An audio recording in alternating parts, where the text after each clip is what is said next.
hari byinshi cyane byakozwe nk'ukuntu itegeko rihana amabi afatiye ku gitsina rishishikara kwisungwa mu gisata cy'ubutungane mu guhashya abakoze amabi no gutunganiriza abayakorewe.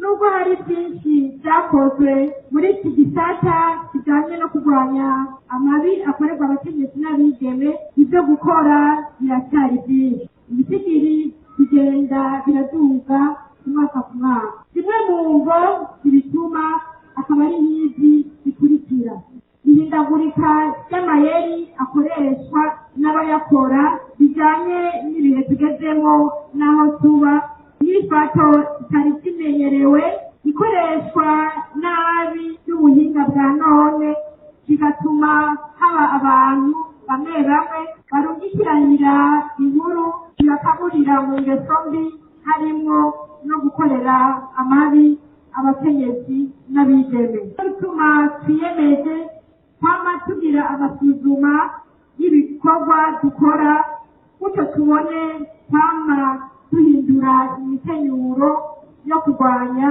amabi akorerwa abakenyezi n'abigeme.